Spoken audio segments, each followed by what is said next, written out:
They was issuing parachutes, and they're like a chest type. And I told the guy, I says, I can't operate my guns with that chest type chute.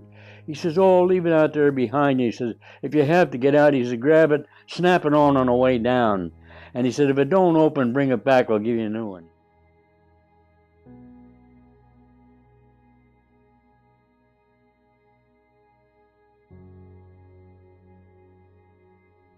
Usually the bombardier sat up in the front turret. And if he had to fly with another crew to instruct them or something, we had to make an adjustment. So a couple times, I think 6, from the tail I went to the nose. They told me to go to the nose, and the ball turret gunner, he went in my position, the tail. Because a lot of times we didn't use the ball because we had good fighter escort. And they took a lot of them ball turrets out, so they put a few more bombs in, so. But that's the way that was. They changed them when they had to. And I don't know if I told you about the formation. If they could put up 30 planes one mission, and the next time only 25, they'd have to readjust their formations. There was a lead squadron, a high right, and a low left, and all three would be together. And after we got formed up after an hour or so, and we'd meet the 466, and they'd meet the 467. So the three of us, 3 groups, would be the 96th Combat Wing, and we'd have a target. And the other combat wing, they'd have a target, see? So they were spread out. Sometimes they could put like 500 or 1,000 bombers in the air, on all different targets. When the war was over, most of them cities were flattened right out. And we got a double shot of whiskey after every mission, I said, I'm not old enough to drink. He said, drink it. You won't be shaking so much. But the pilot said, let's not take it after a mission. Let's see if we do 30. It was like our 15th mission.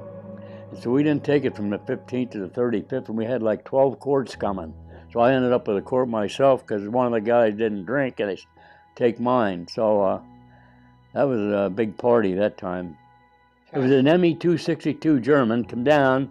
I swung around with my guns, but he was out of sight, and the P-51 tried to catch him, but he didn't get close as far as I could see, but I couldn't get on him.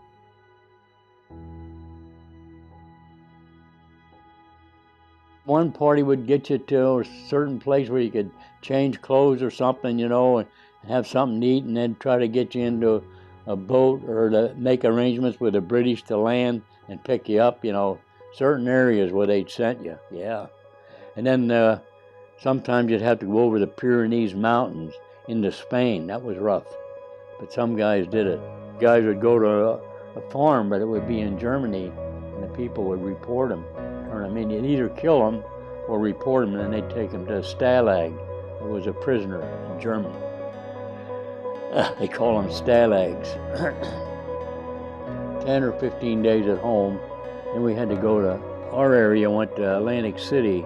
And some of the guys that lived near Texas and that, they'd go to Miami or something. They had different, they call them like a rest area, recoup, and they ask you what you'd like to do, I said, well, I don't mind driving. So they sent me to Illinois, and I got in a motor pool.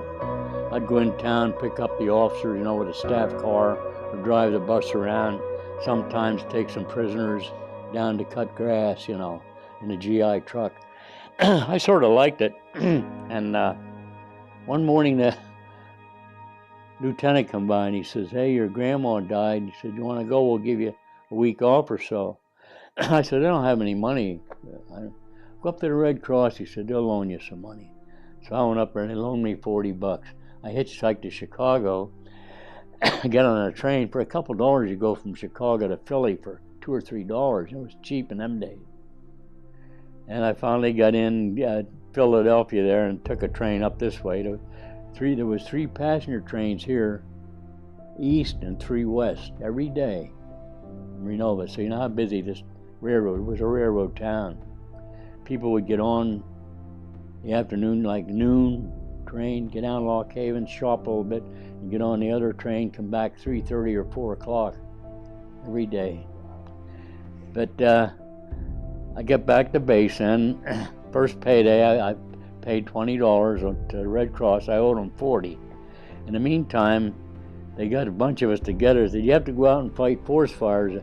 There's a man shortage out. It was a bunch of shit. It was Japanese balloon bombs coming across the ocean. They'd put the kids would make them in school out of paper and attach them to a bomb. Once they get up in there in that wind, that would bring them over to prevailing winds to California, Oregon, Washington. Some of them went in as far as Nebraska. They didn't want anyone to know that Japanese bombs were, the Japs didn't want that they're reaching America. And the preacher and his wife, I think, went out on a picnic, a couple kids. He went back to get some blankets in a station wagon, and the mother and a couple kids went over and saw this pretty balloon bomb. They didn't know it was a bomb. It went off and killed her and a couple kids. And I didn't know it for 30 years later. They wouldn't tell you. They wouldn't tell you a thing.